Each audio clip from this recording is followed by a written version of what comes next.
The Federalist No.21. Having in the three last numbers taken a summary review of the principal circumstances and events which have depicted the genius and fate of other Confederate governments, I shall now proceed in the enumeration of the most important of those defects which have hitherto disappointed our hopes from the system established among ourselves. To form a safe and satisfactory judgment of the proper remedy, it is absolutely necessary that we should be well acquainted with the extent and malignity of the disease. The next most palpable defect of the subsisting Confederation is the total want of a sanction to its laws. The United States, as now composed, have no powers to exact obedience or punish disobedience to their resolutions, either by pecuniary mulcts, by a suspension or divestiture of privileges, or by any other constitutional mode. There is no express delegation of authority to them to use force against delinquent members, and if such a right should be ascribed to the federal head, as resulting from the nature of the social compact between the states, it must be by inference and construction, in the face of that part of the second article by which it is declared that each state shall retain every power, jurisdiction, and right not expressly delegated to the United States in Congress assembled. There is, doubtless, a striking absurdity in supposing that a right of this kind does not exist, but we are reduced to the dilemma either of embracing that supposition, preposterous as it may seem, or of contravening or explaining away a provision which has been of late a repeated theme of the eulogies of those who oppose the new Constitution, and the want of which, in that plan, has been the subject of much plausible animadversion and severe criticism. If we are unwilling to impair the force of this applauded provision, we shall be obliged to conclude that the United States afford the extraordinary spectacle of a government destitute even of the shadow of constitutional power to enforce the execution of its own laws.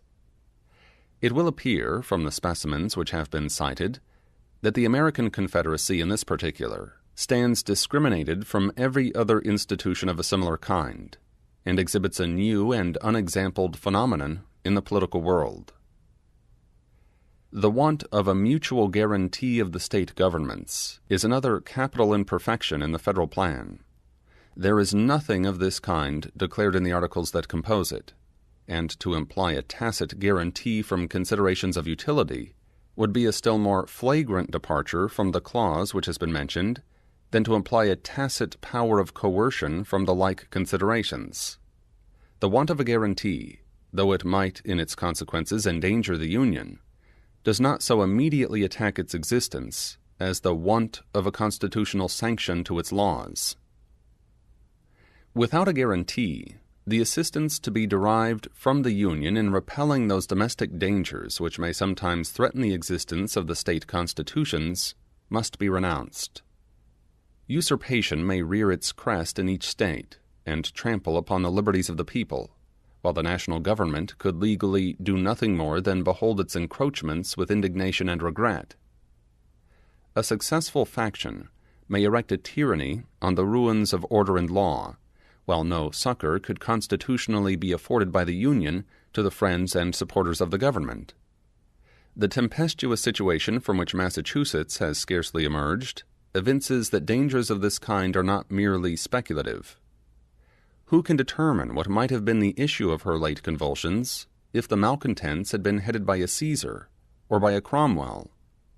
Who can predict what effect a despotism established in Massachusetts would have upon the liberties of New Hampshire or Rhode Island, of Connecticut or New York? The inordinate pride of state importance has suggested to some minds an objection to the principle of a guarantee in the federal government, as involving an officious interference in the domestic concerns of the members. A scruple of this kind would deprive us of one of the principal advantages to be expected from union, and can only flow from a misapprehension of the nature of the provision itself. It could be no impediment to reforms of the state constitution by a majority of the people in a legal and peaceable mode. This right would remain undiminished.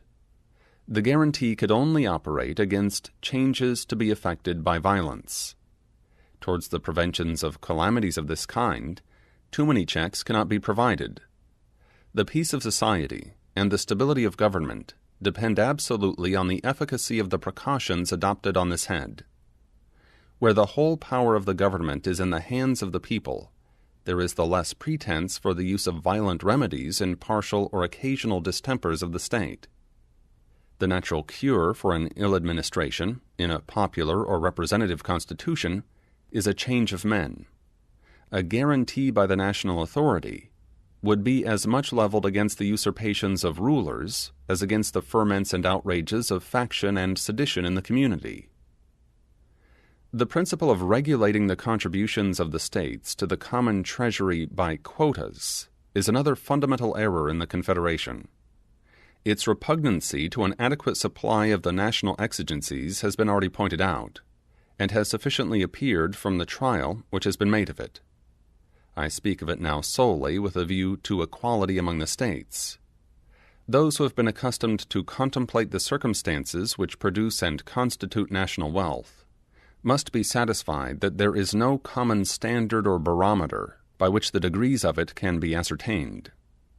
Neither the value of lands, nor the numbers of the people, which have been successively proposed as the rule of state contributions, has any pretension to being a just representative.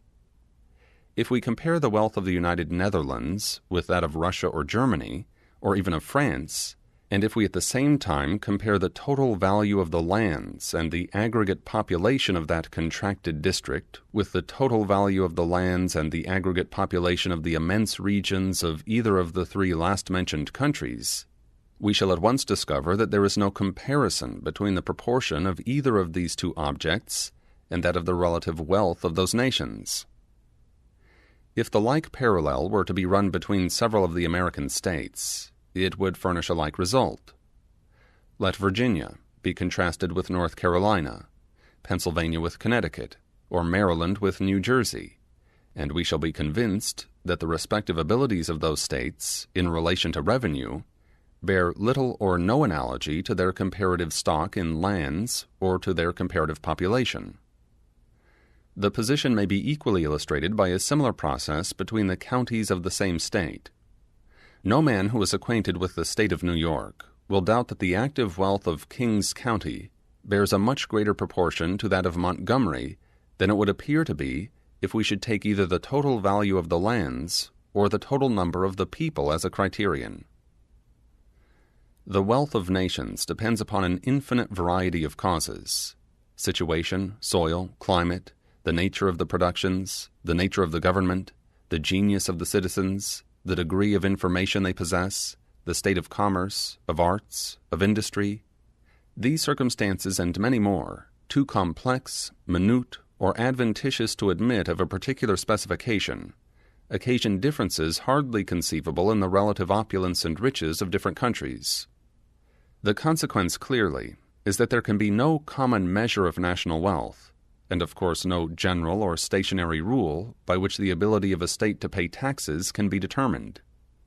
The attempt, therefore, to regulate the contributions of the members of a confederacy by any such rule cannot fail to be productive of glaring inequality and extreme oppression.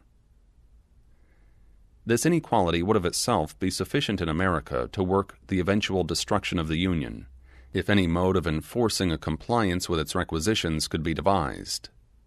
The suffering states would not long consent to remain associated upon a principle which distributes the public burdens with so unequal a hand, and which was calculated to impoverish and oppress the citizens of some states, while those of others would scarcely be conscious of the small proportion of the weight they were required to sustain. This, however, is an evil inseparable from the principle of quotas and requisitions. There is no method of steering clear of this inconvenience but by authorizing the national government to raise its own revenues in its own way. Imposts, excises, and in general all duties upon articles of consumption may be compared to a fluid which will in time find its level with the means of paying them. The amount to be contributed by each citizen will in a degree be at his own option, and can be regulated by an attention to his resources. The rich may be extravagant, the poor can be frugal, and private oppression may always be avoided by a judicious selection of objects proper for such impositions. If inequalities should arise in some states from duties on particular objects, these will in all probability be counterbalanced by proportional inequalities in other states from the duties on other objects. In the course of time and things, an equilibrium, as far as it is attainable in so complicated a subject, will be established everywhere.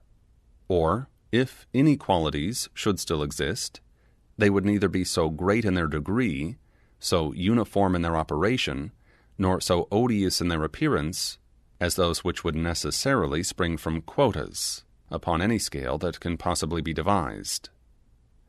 It is a signal advantage of taxes on articles of consumption that they contain in their own nature a security against excess. They prescribe their own limit, which cannot be exceeded without defeating the end proposed, that is, an extension of the revenue. When applied to this object, the saying is as just as it is witty, that in political arithmetic 2 and 2 do not always make 4. If duties are too high, they lessen the consumption, the collection is eluded, and the product to the treasury is not so great as when they are confined within proper and moderate bounds. This forms a complete barrier against any material oppression of the citizens by taxes of this class, and is itself a natural limitation of the power of imposing them. Impositions of this kind usually fall under the denomination of indirect taxes, and must for a long time constitute the chief part of the revenue raised in this country. Those of the direct kind, which principally relate to land and buildings, may admit of a rule of apportionment. Either the value of land or the number of the people may serve as a standard. The state of agriculture and the populousness of a country have been considered as nearly connected with each other, and as a rule, for the purpose intended, numbers in the view of simplicity and certainty are entitled to a preference. In every country it is a Herculean task to obtain a valuation of the land. In a country imperfectly settled and progressive in improvement, the difficulties are increased almost to impracticability. The expense of an accurate valuation is in all situations a formidable objection. In a branch of taxation where no limits to the discretion of the government are to be found in the nature of things, the establishment of a fixed rule, not incompatible with the end, may be attended with fewer inconveniences than to leave that discretion altogether at large. Publius.